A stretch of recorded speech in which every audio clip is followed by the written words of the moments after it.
Shalom Adonai, estamos aqui mais uma vez no Haja Luz, e Haja Luz, o podcast Haja Luz, e estamos com a galera do Haja Luz Mídia do lado de lá, Caleb, Borges e o João Levi, e nós estamos com nossa oradora nesse também, a Vanessa Lopes, e também o obreiro Arthurzinho, a obra aqui do Haja Luz, todo mundo trabalha. E agora estamos com ele, esse daqui você já conhece, é o Davidson Alcântara, é Davidson Alcântara? É mais conhecido na EBPM como 3-2. 3-2. 3-2 é o seguinte, aqui tem as considerações iniciais, eu vou fazer uma release e você termina, tá bom? As considerações iniciais. Esse é o 3-2, nós trabalhamos junto também fazendo o Rude Cruz e também o chamado Festa de Crente, ali na Rádio Gospel, que hoje é Melodia FM. Eu dou um abraço até para o nosso Daniel Alencar, né? Rapaz, que voz, né? Também, e nosso amigo também André Espíndola também. Eu quero mandar um abraço para vocês. Você que está chegando aí, já vai se inscrevendo, dando um like se gostar. Se não gostar também, para baixo, para cima, se gostar, para baixo, se não gostar. Vai compartilhando e vai botando embaixo aí, conheço ele e tal, tá, negócio todo e tal.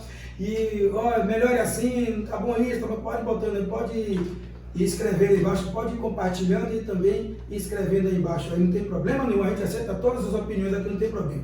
Esse é o Davidson Alcântara 3-2, esposo de Dona Sara, não é isso? Sara Oliveira e mãe de Arthur Miguel. Arthur Miguel, tem um xará também daqui.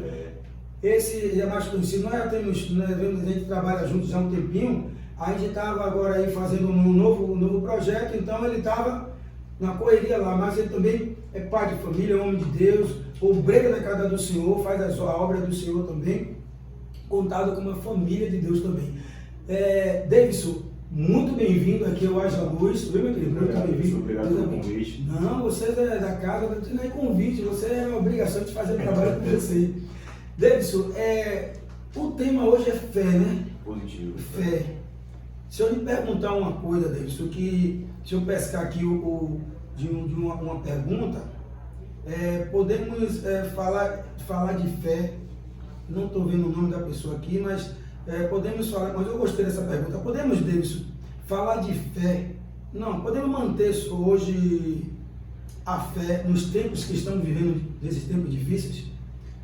Por mais improvável que seja, temos exemplos aqui na palavra de Deus que nos mostram que não só podemos, como devemos.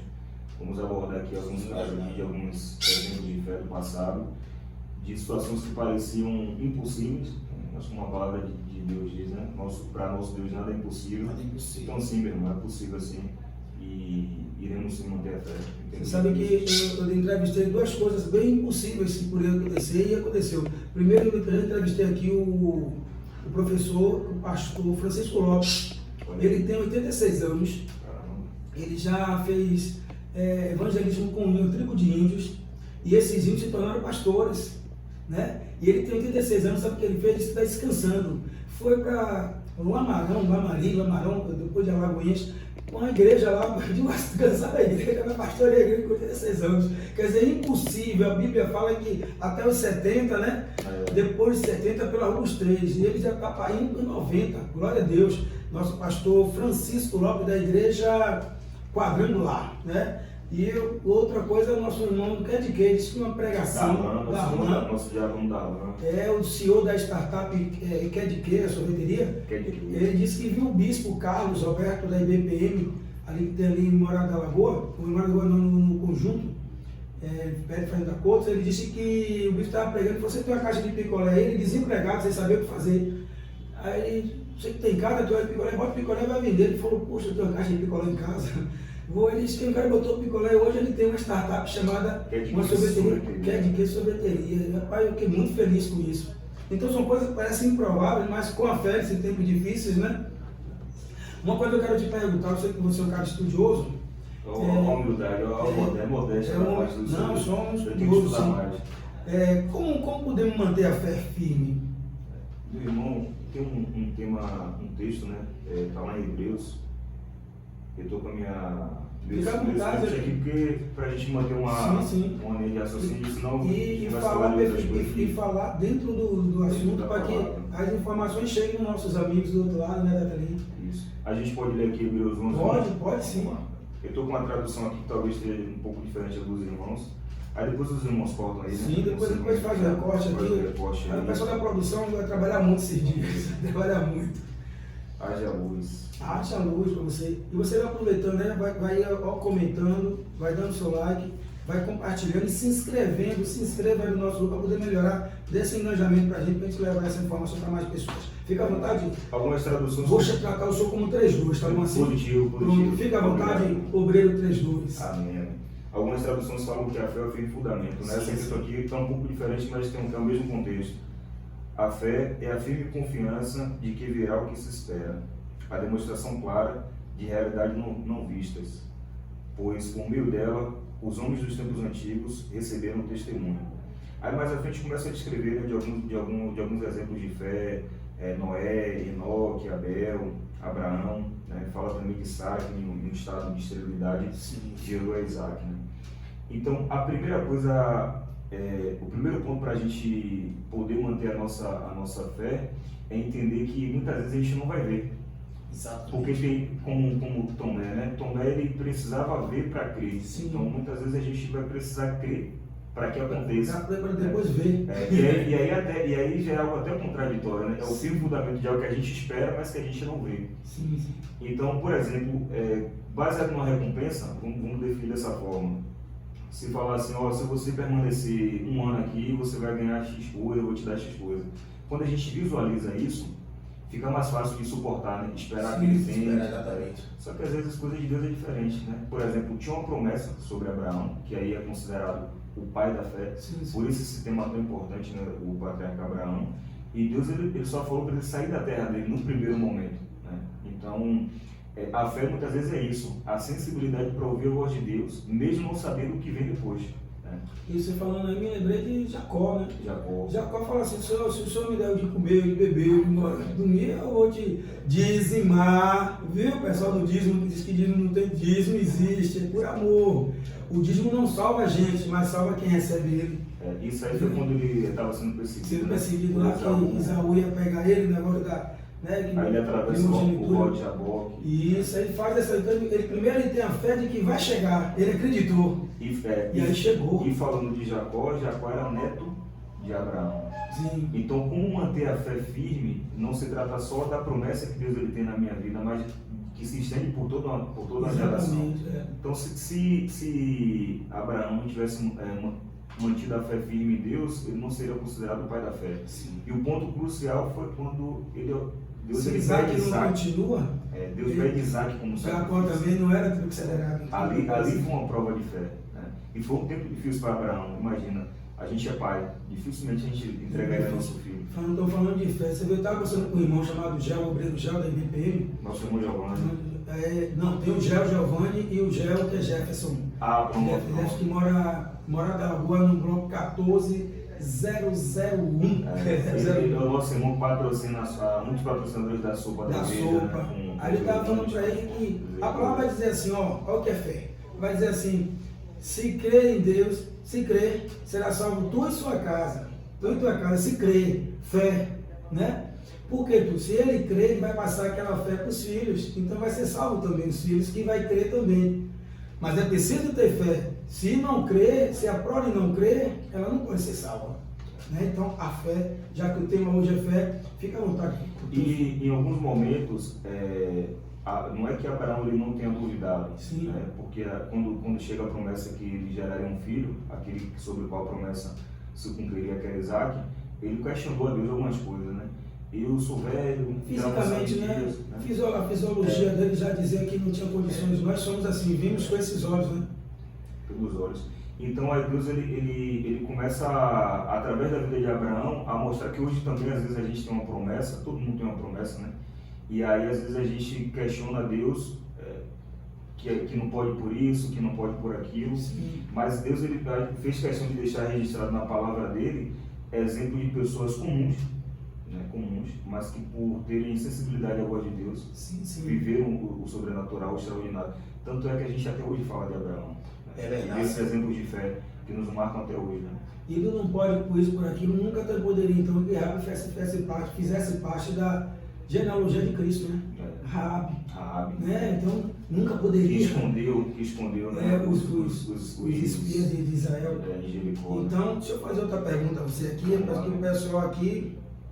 Rapaz, olha essa sabatina aí, meu irmão. Porque não pensa que é fácil, né? E tá vindo aqui, eu tô pescando.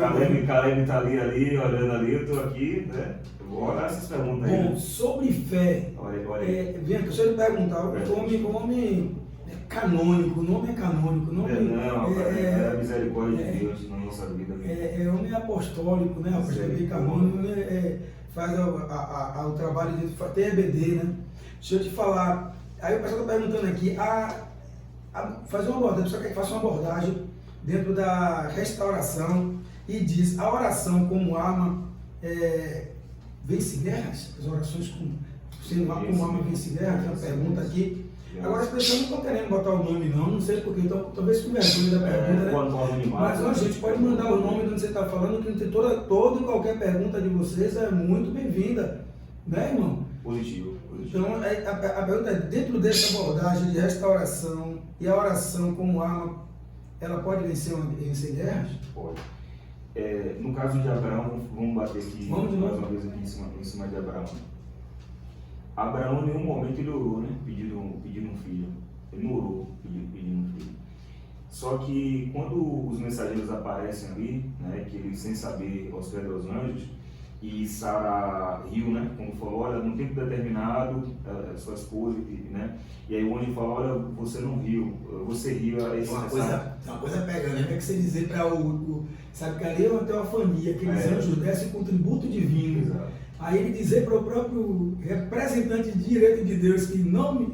Então, se ela riu, dizendo que não riu, quem disse que riu está mentindo. Tá mentindo. É brincadeira? E aí fala, Sara, não diga isso. Ó a misericórdia.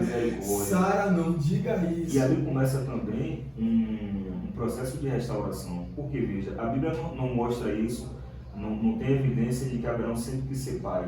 Mas, antigamente, para as mulheres, até por uma questão a gente falou de genealogia, né? Sim. Era uma questão de tinha que ter, senão os homens até pegavam as mulheres e abandonavam, e elas terminavam virando até prostitutas. E essa questão da linhagem era tão séria que se o homem ele morresse e não tivesse filhos com a mulher, algum dos irmãos dele era dado a casamento àquela mulher para poder dar.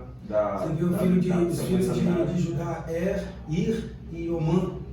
Omã teve que Samar, né? Positivo. Que não quis dar porque eles jogavam semente no chão, né? O pessoal entende em casa, né? Semente. Não terminava, né, o que tinha para poder gerar filhos. Aí Deus tomou eles dois e falou, vocês estão bagunçando com o meu negócio aqui, não é isso que eu mandei vocês fazerem. Aí ela teve que pela fé, que ela podia morrer, sabe que morria queimada ali, né? Aí, e era na hora, né? Na hora, tem um negócio na hora, fazia a fogueira na hora, queimava a criatura. E aí ela faz a situação porque a lei mandava. Eu estou querendo lembrar o nome da lei, vitalicídio. Eu realmente não lembro. Você que está ouvindo aí, coloca aqui embaixo nos comentários o nome da lei, que agora fugiu o nome da lei agora aqui. Então assim, tanto é que num dado momento Sara se desespera e aí tem toda uma situação. Veja, a gente está falando de uma fé que permanece até hoje. Mas uma atitude isolada de Sara, que Abraão no momento lá concordou, foi quando ele toma Agar e tem um filho, né, Ismael. Então se estende até hoje toda essa questão que o mundo enfrenta entre ismaelitas e tal. Exato, né? Sobre quem decide de Abraão como descende, e hoje a gente vivencia uma guerra parcial. Você vê toda vez que a gente pega a nossa fé e quer ajudar Deus, dá problema. Exato. A gente tem que ter fé e esperar Deus fazer. Toda vez que a gente tentou ajudar Deus, deu problema. Deu problema, você pode ver que Davi quis dar uma ajudazinha, deu problema. Quis fazer a contagem, Deus não mandou contar, falou que vai ser... O exército de Israel, né, quando o arraial para contar. Deu problema, você vê que Sara que dá uma ajuda, deu problema. A mulher de Jó que dá uma ajuda, abandona esse Deus e morre, deu problema. Ei, não é assim não, o pau comeu, mas aí... Vamos lá. Hoje nós estamos fazendo um programa até mais descontraído, porque geralmente é mais tenso. Fica aí eu pegando esse gancho, né, que a gente fala muito sobre Jó, né? Sobre Jó, sobre a fé de Jó. Que talvez nenhum humano aqui nessa terra consiga ter o mesmo nível de fé que Jó teve. Eu também duvido. E assim, mas olhe como algumas questões, Argolo, elas são parecidas, né? Em nenhum momento Jó duvidou da fé que tinha em Deus. Em nenhum momento Abraão questionou a Deus, mas não duvidou, né, sobre a promessa. Agora veja como no caso de Sara, no caso da Mas ele própria... questiona a questão assim como humano, né? O olhar dele é de humano. Ele não consegue, você vê que o servo de Eliseu fala, estou no cercado, Eliseu... Abre os olhos do moço. Agora depois eu vi o tanto que tem aí, mas não usou. Pela fé, ele sabia que Deus estava ali e ele não usou para acabar com eles, não. Pegou todo mundo, levou para lá, para dentro de Samaria. Depois, aí o rei pergunta, agora mata todo mundo, e ele mantém na fé. Não, dá comida, dá um banquete e manda para casa. De lá para cá, nunca mais a Síria invadiu Israel. E aí entra Se ele dá uma forçazinha, vou matar, até hoje a Síria está querendo pegar Israel. Aí entra naquele ponto de como a oração, como algumas guerras, só a oração vem. Só a oração vem, se ele precisou fazer muita coisa. Ele estava ali, ele era um homem, o que ele falava já era uma oração, porque ele ali era a boca de Deus na terra. Então o que acontece? A fé, né? A fé, ela é... Você tem fé, você ora. Quando você ora, você exercita esse seu encontro com Deus em fé. E aí tem que esperar. Muitos de nós oramos, exercitamos a fé até em oração, em atos, né? Mas depois a gente quer dar um jeitinho para Deus. Aí Deus fala, não, aí também não. Fica à vontade, Um outro ponto também, Arthur, que para a gente assim, fica assim, poxa, mas Abraão tinha uma promessa, Isaac tinha uma promessa, Jacó tinha uma promessa, mas todos eles tinham algo em comum. Eles ouviam a voz de Deus.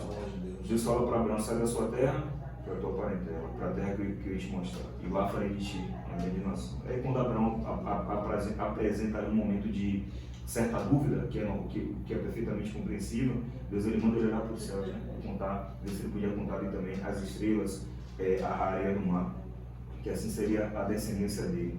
Abraão ouviu a voz de Deus, saiu de Ur e foi, né?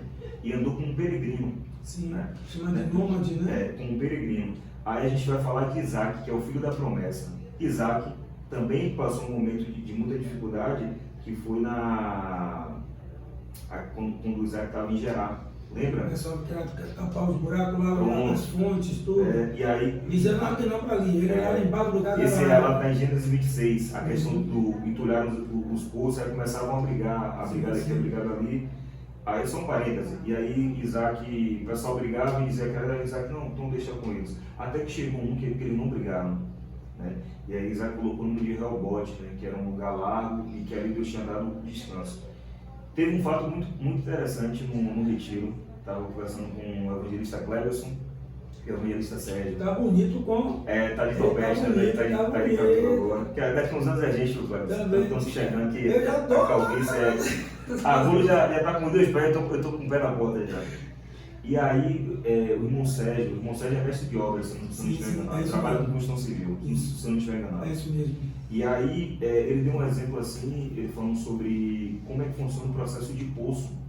Porque tem lugares que tem um poço, mas eles precisam de uma bomba. Sérgio, se eu estiver errado, se eu corrijo depois na igreja. Vai colocando nos comentários aí embaixo. E aí precisa de uma máquina para gerar pressão para que essa água suba. Só que no caso do Reobote, era uma nascente. Então olha que coisa, né? Quando furou, pegou no chamado... Era uma nascente. Como é que chama isso? Tem um nome que dá os rios que passam debaixo da terra. Eu não sei se é lençol freático. Então assim, olha que interessante. A manancial. A partir do momento que Isaac, ele sabendo que tinha uma promessa sobre a vida dele, ele deixa de brigar ali. E Deus ele o recompensa com o Reobote, né, que significa lugar de repouso, de descanso. E mais à frente vai acontecer com Isaac, quando ele enfrenta uma certa dificuldade na terra de Gerar, Isaac cogita descer para o Egito. Aí, mas não tem nenhum momento na Bíblia dizendo assim que Isaac falou que ia descer para o Egito, mas Deus ele fala assim, olha, não desça para o Egito, né, fica nessa terra aí. E a Bíblia vai dizer que lá em Gerar, Isaac colheu 100 vezes mais. Então Abraão ouviu a voz de Deus, saiu da terra, saiu de Ur. Isaac ouviu a voz de Deus, né? E Jacó, né? Jacó que era tido como trapaceiro, Jacó que era tido Eu acho isso um pouco estranho, porque o relato bíblico não fala pra gente que ele foi a trapaça. desde o anjo não falou para a mãe dele, Desde a formação, né? Um já brigava A mãe porque falou ele pra nasce ele. agarrado no calcanhar de Esaú. Sim, então quer dizer, se Segurando o anjo o falou que era calcanhar. ele não roubou nada de ninguém. É. Ele só foi fazer, porque tudo bem, são traduções, né? A gente não vai entrar nessa questão, São- é polêmica. é. É melhor a gente fazer São conjecturas. Eu não fazer um podcast sem fazer polêmica, né? E aí. Agora eu não acho que ele foi ladrão, não. Mas- Eu acho que ele foi, suplantor. Ele conseguiu chegar na posição de tanto ele tentar, né? Acho que a tradução de Jacó poderia ser para suplantador. É porque nos tempos antigos Ele tentou, ele não essa conseguiu. questão da primogenitura era muito forte. Era muito forte, era uma lei muito. Era muito. Sim. A mesma coisa, cara, primeiro casar a primeira filha, depois, tanto que quando ele chega lá, ele primeiro tem que casar, ele gostou de João, mas tem que casar a primeira, a mais velha. Lia, né? Vem Lia, depois ele casar. Labão, né? Era Labão com já. Eu tava um dia chega lá. Eu tava, um parênteses aqui, eu tava um dia desse, essa semana conversando com minha esposa, né? Que estamos juntos há 15 anos. E aí a gente fala também de restauração como Deixa eu Jesus. mandar também para a dona Vanessa agora. Já faz o jabá, né? Daqui a pouco 7 anos, né? Eu casei ontem, misericórdia. E 15 anos aí que estamos juntos, né? Vencemos muitas adversidades, muitas tribulações, e ela fazendo jus ao nome dela, né? Que assim, num dado momento, a gente, no primeiro momento, julga Sara, né? Que da Bíblia, sobre Abraão, que era estéril, que ela, né? Mas há momentos realmente de dificuldade, que a gente olha para o nosso lado e chega a duvidar realmente da A gente vê promessa. que aquele lugar está estéreo, não dá para ser nada daqui, Senhor. O pessoal estava com Jesus no barco, Jesus dormindo no barco, e eles, mestre, não se te dá que morramos, está lá em Marcos. Se te dá que, quer dizer, com Jesus ali, então imagine nós, né? E aí eu deixo aqui essa minha consideração, porque eu brinquei com minha esposa, eu falei, rapaz, 15 anos a gente junto, tanto que você já fez por mim, por nossa família, continua fazendo. Eu falei, pô, nega, eu chamo ela de nega, né, carinhosamente. Eu falei, ó, nega, eu teria que trabalhar igual para pagar o que eu devo, né? E aí eu falei, ó, eu teria que trabalhar 7 mais 7 e multiplicar ainda, né? Porque ele ficou 20 anos com Labão, né? Trabalhando. E aí, essa questão também da obediência, né? Olha como é interessante ouvir a voz de Deus. A gente falou de Jacó, mas vamos falar de Isaac. Rebeca também é estéril, né? Lembra de Eliezer, quando Abraão manda? Sim. Aí Eliezer fez uma oração, não é verdade? Que aquela que oferecesse água, aquela seria. Então, olha como há batalhas que só a oração. Aí aqui ofereceu água é exatamente a estéreo. Entende? É brincadeira, porque Deus quer mostrar o poder dele pela oração e aguçar a fé, nossa fé. Meu irmão, e se a gente for, eu fiz aqui uma pesquisa breve, ó. Sara, lá em Gênesis 11:30, 21, 1 e 2 fala sobre isso. Rebeca, Gênesis 25, 21. Raquel, Gênesis 29, 31. A esposa de Manoá, Juízes 13. Ana, a mãe do profeta Samuel, de 1 a 2. A mulher sunamita, né, que o profeta Eliseu aparece lá em 2 Reis 4. E Isabel, né, a prima de Maria. E aí, que deu à luz a João Batista em Lucas 1. Todas essas mulheres tinham o que em comum? A esterilidade Todas. não era estéreo. Todas. Era estéreo. Todas eram estéreis. E aí, e dessas mulheres aqui, todas tiveram fé. Mulheres de fé. Através dessas mulheres, Deus cumpriu a promessa que tinha na vida de cada E uma. todas em oração. Exatamente. Não, ninguém se agulhou, ninguém pulou o muro, Então, foi assim, procedimento estético. O exemplo é porque a gente bate mais em Ana, porque Sim. é um exemplo assim mais. O cara de Samuel, né? Do profeta. Os 2 primeiros reis de Israel, então todas as coisas. E ungiu, né, a Saul e por ordem. Davi. E a Davi, né, como rei de Israel. Mas olhe, como você falou, algo interessante, a que ofereceu água era estéril. Aí a gente pode abrir um parênteses para a mulher samaritana, né? Quando Jesus pede de beber, fala, olha, se você soubesse Lembrar quem também que ela não pede, tinha filho, ela tinha um bocado de marido, mas não tinha filhos. né? Tu pediria e eu te daria água da fonte da vida. Ela vai dizer, bem sério, eu sou profeta, a pessoa sabe dessas coisas, rapaz, isso aí. Aí parece que naquele dia, ela deixou de ser estéril, saiu ali, parindo filhos na fé, e aí ninguém sabe o resto da história, né? Mas sabemos que ali... Irmão, se a gente se ater a essas passagens, óbvio que são passagens, assim, não com exceção de... Você fez um compilado, né? Com exceção de Sara, Rebeca, Raquel, as outras ocorreram não em ordem cronológica, né? Foram em tempos diferentes, em épocas diferentes. Mas isso mostra, meu irmão, que quando tanto o homem quanto a mulher, por isso que a Bíblia fala muito disso, a nossa bispa Irani, um abraço.